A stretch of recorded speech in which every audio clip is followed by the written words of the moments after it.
Tiga dalil yang nak ku bawa laku catat dari rumah tadi supaya tak lupa. Qala Allah Ta'ala fil Qur'anil Karim, wa min ayati an khalaqa lakum min anfusikum azwaja litaskunu ilaiha wa ja'ala bainakum mawaddatan wa rahmah inna fi dzalika laayatil liqaumin yatafakkarun. Kata Allah, daripada tanda-tanda yang Allah ciptakan untuk diri kalian itu Allah ciptakan pasang-pasangan, ada tino, ada lanang, ada suami, ada istri, litaskunu supaya kamu tentram ilaiha di dalamnya. Maksudnya kita tuh tentram, ada rumah kita tentram, ada laki kita tentram. Wa ja'ala bainakum mawaddah wa rahmah, dan aku ciptakan kata Allah Subhanahu wa taala mawaddah, yaitu rasa cinta, warahmah kasih sayang. Itulah dituangkan kasih sayang. Allah ciptakan pasang-pasangan, dihalalkan yang belum halal jadi istri jadi halal, sehingga tidak ada zina, ada rahmah kasih sayang di dalamnya. Tertuanglah dengan kasih sayang yang halal, halal lagi berkah, dapat pahala banyak dan dapat daripada keturunan yang insya Allah Allah berikan berkah menjadi anak yang soleh dan soleha. Inna fi dzalika laayati liqaumi yatafakkarun. Sesungguhnya itu adalah tanda-tanda bagi orang-orang yang berpikir. Nah, jadi pikirin ayat-ayat Allah. Ayahanda ibunda memanda, pikirin ayat-ayat Allah. Ada lagi hadis Rasulullah, qala Rasulullah sallallahu alaihi wasallam, marrazaqallahu imra'atan salihah. Barang siapa yang telah dianugerahkan oleh Allah Subhanahu wa taala seorang wanita yang solehah. Mudah-mudahan bibinda kita ni jadi wanita yang solehah, bibinda Megaria. Faqad a'anah ala syatradini. Sesungguhnya Allah Subhanahu wa taala kalau Allah sudah ngenjuk bini yang solehah, berarti petanda bahwasanya Allah Subhanahu wa taala telah ngenjuk pertolongan separuh dari agama kita. Nah itu mang, untungnya kita lanang tadi kan, kita dapat bini solehah, berarti separuh agama Allah njuk. Apa kata Allah Subhanahu, kata Rasulullah, falyattaqillah fi syatratani. Kemudian bertakwalah kalian kepada Allah sebagian daripada yang selanjutnya. Maksudnya apa? Salat jangan ditinggal, ibadah-ibadah lain jangan ditinggal. Jadi tinggal nyari separuhnya be kalau kita lah dapat bini soleha, supaya cepat kan. Jadi aku baca bela supaya cepat bu. Qala Rasul wa Nabi Hurairah radhiyallahu anhu qala Rasulullah sallallahu alaihi wasallam istausu bin nisa'i khaira. Berwasiat, berpesan-pesan baiklah kalian terhadap seorang wanita kepada para kaum wanita. Fa innal mar'atu khuliqat min duli'a wa inna a'waja ma bid a'lahu. Fa inna dhahabta tuqimuhu kasartah wa in taraktuhu lam yazal a'waja fastausu bin nisa'i. Artinya sesungguhnya Allah Subhanahu wa taala itu menciptakan betina itu dari tulang rusuk. Wa na'waja ma fid dilai a'lah. Maksudnya tulang rusuk yang paling pucuk. Jadi Siti Hawa bini Nabi Adam itu Allah ciptakan dari tulang rusuk yang paling pucuk. Kalau kita meraba tulang rusuk paling pucuk itulah bini kita. Terus wa in dhahabta tuqimu kasartuh. Kalau engkau hendak meluruskan tulang rusuk tadi, maka pasti patah, pecah, hancur. Wa inna taraktu lam lazal. Dan kalau engkau meninggalkannya, awaja wastausu bin nisa'i, maka dia tetap bengkok. Makanya kata Rasulullah, fastausu bin nisa'i, berwasiat-wasiatlah atau berkasih-kasih sayanglah atau berpesan-pesanlah dengan bini. Maksudnya hadis Nabi ini apa? Kita ingat cak mano cerita daripada Sayyidah Fatimah, becak mano kita ingat pula cerita para ulama-ulama di Tarim, kehidupan Tarim di Yaman, cak mano cara laki dengan bini, cak mano cara bini dengan laki. Jadi sedikit cerita, kalau ada 10 menit nih. Sedikit cerita, Mang ya. Pak Ustad, izin cerita dikit. Perut alapo. Tadi aku duduk-duduk di belakang, kata jangan lama ige, perut alapo. Kata dulur-dulur di belakang tadi. Iyalah. Nah, jadi apa?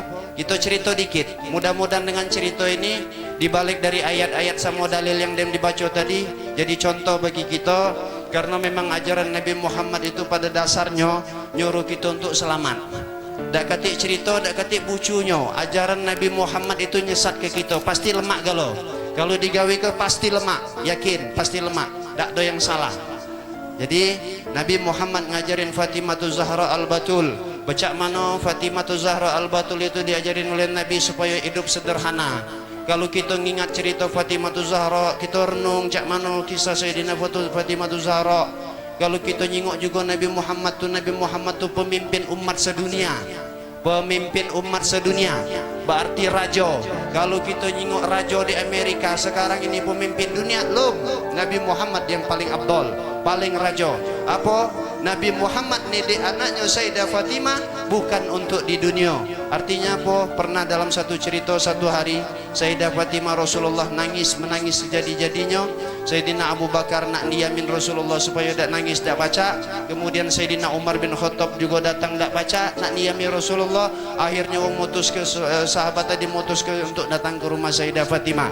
Setelah sampai di rumah Sayyidah Fatimah, diketok Sayyidah Fatimah Abdurrahman bin Auf, utusan pada saat itu supaya Fatimatu Zahra Al-Batul datang ke menjumpai Rasulullah, ngasih kabar bahwasanya Rasulullah nangis tak dem-dem. Kemudian Sayyidah Fatimah mengatakan, ya sudah, agak aku nyusul. Setelah di masjid, apa yang terjadi? Datang Sayyidah Fatimatu Zahra Al-Batul. Para sahabat yang sedang berkumpul pecak kita saat malam ini berteriak dengan takbir Allahu Akbar. Nyingok kesaksian Sayyidah Fatimatu Zahra Al-Batul. Netes banyu mata seluruh para sahabat. Ngapo bu? Pertanyaannya ngapo? Ngapo? Setelah dijingok, ya Allah ya Rabbi, para sahabat menangis pada saat itu. Para sahabat punya iba yang sangat besar. Ngapo? Anak daripada seorang raja dunia, anak daripada pemimpin umat, anak daripada Khalilullah, kekasih Allah, punya baju berjahitan 20 jahitan. Oh, itu Sayyidah Fatimah Zahra Al-Batul, anak raja. Kita baru maaf, jangan tersinggung, baru anak pemimpin dikit sudah berbaju padek. Artinya apa dalam hal ini? Bibinda maaf mengajarkan kepada kita bahwasanya dalam rumah tangga itu tidak banyak urusannya. Bias kemarin pernah ngomong sampai ke yang inti-intinya. Nah intinya ini, inti dalam rumah tangga bukan aku sok-sok mang, maafnya lu ada pengalaman, masih jauh dengan wak-wak, mamang-mamang, nenek-nenek di depannya. Cuman kalau aku baca, kalau aku dengar nasihat para ulama, inti dalam rumah tangga tidak banyak ngikut cara Nabi Muhammad. Yang lanang banyak-banyak ngikut cara Nabi Muhammad. Yang betino banyak-banyak ngikut Sayyidah Fatimah Zahra. Mungkin jarang kita dengar siapa Sayyidah Fatimah Zahra. Sayyidah Fatimah Zahra adalah anak Nabi Muhammad, anak bungsu Nabi Muhammad, anak yang paling disayangi oleh Nabi Muhammad, anak yang paling dikasihi oleh Sayyidina Muhammad, anak yang paling mirip dengan Nabi Muhammad, Sayyidah Fatimah Zahra Al-Batul. Hidungnya mancung cak Sayyidina Muhammad, wajahnya cantik cak Sayyidah Muhammad. Dak katik pucuk dunia ni secantik-cantik betina ngalahin cantiknya Sayyidah Fatimah Zahra Al-Batul. Jadi dak katik. Kalau kita jingok di sinetron ada betina cantik, lum tak ada ngalai Sayyidah Fatimah Zahra. Jadi ibunda, adinda, maaf, banyak-banyak kita kenal sejarah Sayyidah Fatimah. Insya Allah ngajarin kita di dalamnya, pecak mana kita nyontoh di dalamnya. Sayyidah Fatimah terjadi sekarang di Yaman. Contoh-contoh di Yaman, kota Tarim, Hadramut Yaman. Hadramut Yaman itu mereka banyak jalankan sunnah Nabi. Jadi cik ini caranya mereka tuh. Cara mereka di Yaman tuh di Tarim kita baca cak mana sejarah mereka. Oh ternyata lemah. Jadi apa bu? Waktu beras habis, susu habis, kecap habis, kebutuhan rumah tangga habis, itu tak pernah bininya ngoceh. Lakinya sibuk nyari duit, lakinya sibuk ibadah. 5 waktu Tarim tuh bu, pak, dia sholatnya aktif, pengajiannya aktif, baca Qurannya aktif. Bahkan ada ulama yang bercerita tak ditemui di kota Tarim itu kecuali masing-masing daripada rumah terdengar di dalamnya bacaan zikir, wirid, bacaan Quran dan lain-lain. Saking keindahnya kota Tarim. Makanya dikatakan oleh Nabi Muhammad bahwasanya nyawa seluruh manusia pojok dunia ini keke datang anginnya dari Yaman. Dari Yaman. Bukan dari Makkah, bukan dari Madinah, tapi dari Yaman. Jadi dari cerita itu apa? Kalau beras habis, susu habis, yang betino bini-bini para mereka para ulama di Tarim tuh, bukan ulama seluruh orang Tarim bini-bininya tuh, kalau beras habis, tak ada dia ngocengan lakinya, tak ngomong, oi mang, oi kak, beras habis dak, oi kak, lapo pekut, nak makan, anak ngalum nyusu, dak. Cuman cak mana cara dia? Ada caranya. Laki aku nih galak lewat pintu mana? Oh pintu itu dia galak lewat. Nah ditaruhnya karung beras tadi, botol kecap ditaruhnya, botol susu ditaruhnya di depan, tak ngomong. Jadi pas lakinya balik ke penyingok, lado beras, ada karung beras, ada kecap. Ya Allah, habis. Akhirnya apa? Yang beli kan juga beras, beli kecap, beli susu, bukan bini, tapi lakinya langsung ke pasar, lakinya bawa beras, bawa susu, bawa kecap. Jadi imbang, antar laki antar bini imbang. Terus dua laki bini kalau ribut, maaf, ini juga belum terjadi di rumah tanggaku dewek memanda ibunda. Jadi mohon maaf, sekedar cerita. Kalau yang ini belum terjadi di rumah tanggaku. Mereka di Tarim dua laki bini kalau ribut tidak ngoceh, tidak saling balas, tidak saling jawab. Yang lanang kapan marah dengan bini, bini ngoceh jawab pula lah, baca laku mang, baca laku kak. Ji bini tadi kan. Yang lanang tadi yang ngerasa dijawab tersinggung, lah kak melawan bule. Itu kita yang sekarang. Tapi kalau di Tarim beda. Ada lakinya punya perasaan tak agam dengan bini, ya Allah, tak bagusnya perilaku bini aku. Mbik kertas, mbik pena tulis. Cara mereka di sana. Dah anjuknya sama bininya atau taruhnya pojok meja, dia pergi ke masjid. Atau dia tidur atau dia begawi. Sudah dibaca oleh bininya, dijawab pula oleh bininya pakai pena, pakai kertas. Sudah dijawabnya pula, saling jawab, ujung-ujung ketawa dewek dua lagi bini, damai. Itu cara mereka di Tarim. Apakah ajaran Tarim bukan ajaran Nabi Muhammad? Pertanyaannya, Nabi Muhammad kalau dengan bini pak, bu, maaf nian, kalau kita baca sejarah tuh lemak nian. Nabi Muhammad tuh kalau dengan bini pecah tak katik lagi seorang nabi. Kapan balik ke rumah bermain dengan bini, beragam dia dengan bini, bercanda dengan bini. Kapan balik ke rumah dah lagi mentang-mentang ustadz kiai ulama, kapan balik ke rumah assalamualaikum dah. Nabi Muhammad kalau balik ke rumah pecah kawan dengan bini. Kalau bahasa kita tuh di luar kita pecah kiai, pecah ustadz, kapan di rumah dengan bini betos tos. Tidak usah bawa serius. Kalau lah masuk dalam rumah, kita bukan ustadz, bukan ulama, bukan kiai, kita bukan pejabat, kita bukan orang hebat. Masuk dalam rumah kapan nyengok bini pecah kawan, yang diajarin oleh Nabi Muhammad. Dan bini juga pecah wong Tarim. Bini-bini di Yaman tuh pak, di Tarim itu dia pinter, tahu lakinya nak balik, lakinya ini nak balik, perut laki lah lapar, dia siapin makanan di rumah. Jadi kapan balik laki muka todong nasi lado.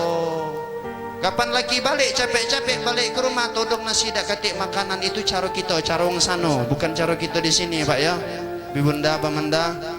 Apa? Kapan masuk kamar rinjuknya wangi-wangian, kamarnya dirapiin. Kapan di rumah ibu-ibu di Tarim, istri-istri ulama, istri-istri orang-orang Tarim tuh dia berias cantik-cantik, belagak-belagak. Kapan lakinya balik cacam hilang, capek tadi nyengok bini cantik belagak, ruangan harum, kamar tidur rapi, wangi pulo. Nah itu mereka di Yaman Tarim. Perlakukan hal ini di dalam diri kita. Mamanda Muhammad Epong dan Bibinda Megaria bukan maksud hati ngajari, cuman maksud hati ini ngomongin diri dewek. Jujur sekali lagi aku ngomong, belum pernah aku tegak di acara model ini. Baru sekali inilah, mudah-mudahan karena sabab adanya ulama-ulama di depan kita ini, adanya wong alim di sekitar kita ini, menjadikan sabab berkahnya pernikahan Bibinda Megaria dan Mamanda Muhammad Epong. Allah berkahi ke depannya rumah tangga yang sakinah. Sakinah maksudnya itu tentram, Jadi kalau kita sering ngomong sakinah, tentram, sakinah itu tentram, lemak nian. Punya bini tadi tambah lemah, yang bini punya lagi tambah ada yang lindungi, tentram. Mawaddah, mawaddah, kita kan sering nyebut sakinah, mawaddah warahmah, mawaddah cinta. Kapan nengok bini cinta, be alangkah cantiknya bini aku ya Allah. Yang bini tadi kapan nengok lagi, alangkah belagaknya laki aku tadi ya Allah. Sekarang lain Pak Bu, maaf nih anakku dak ngomongin orang lain, ngomongin diri dewek be. Kapan nyengok HP, nyengok betina belagak, cantik lah dia pada bini kita. Cik itu juga ibunda bibinda, maaf jangan tersinggung. Kita cerita real bela. Kapan nyengok lanang belagak, belagak lah lanang itu pada laki kita. Mangkonya akhirnya pecah. Sakinah, mawaddah warahmah, dan kasih sayang diajarin oleh Nabi Muhammad waktu nak bersenggama. Maaf mang, ada doanya, berdoa sama Allah, jangan nerobos baik terus dosa, tapi berdoa. Kita berdoa sama Allah, ya Allah aku berlindung dari jin syaitan yang hendak mengganggu hubungan kami ini, jauh-jauhilah ya Allah. Sudah tu minta sama Allah lagi apa, ya Allah jadikanlah hasil dari hubungan kami ini, karuniakan anak yang soleh dan soleha yang tak bakal nyusai kita. Anak soleh dan soleha tak bakal nyusahin kita. Kita jadi orang tua lemak nidiknya, kita jadi orang tua lemak besainya, kita jadi orang tua masa tua kita selamat karena anak tadi sering berdoa untuk kita. Di waktu kita masuk dalam kubur, selamat kita daripada siksa kubur. Mungkin ini baik yang pacakku sampai ke sedikit, caknya agak panjang, lebih 20 menit ya. Ada mang? Caknya no om, ngomong nambah lagi ya wak lemua ada om. Jadi mohon maaf, tak ketik maksud aku, cuman karena Bias minta tolong kemarin. Jujur aku mang Bi, seandainya bukan Bias minta lah aku tolak, pasti aku tolak. Karena aku tidak berani aku. Acara-acara cik ini tidak berani, takut aku sih kok ngapo, takut kekek pacak ngomong, tapi hati ini isinya lebih busuk dari wong yang denger. Cuman aku berpegang kata Habib Umar bin Muhammad bin Salim bin Hafiz ngatakan apa, berdirinya aku di depan ini bukan berarti aku yang terbaik kata Habib Umar, tapi mudah-mudahan dengan berdirinya aku di depan ini, para jemaah yang mendengar mendoakanku, ya Allah ampuni Depi, ya Allah selamatkan Depi, ya Allah seandainya aku kakek masuk surga ajak Depi, ya Allah seandainya kakek rumah tanggaku sehat banyak rezeki ajak juga Depi. Itu beh, aku pegang prinsip Habib Umar, kalimat yang keluar dari Habib Umar. Ulama sekarang ulama dunia, Al-Alama Al-Habib Umar bin Muhammad bin Salim bin Hafiz. Buka di YouTube, buka di Google, Habib Umar bin Muhammad bin Salim bin Hafiz, salah satu penyebab keindahan kita menjalani hidup. Kata MC tadi langsung doa ya. Jadi aku minta maaf dulu, lebih kurang sekali lagi aku mohon maaf. Dak katik cerita, dak katik cara, bukan berarti aku ni wong hebat, bukan berarti aku ni wong baik. Justru sebaliknya, wong yang paling pakir daripada wong paling pakir, aku yang paling pakir.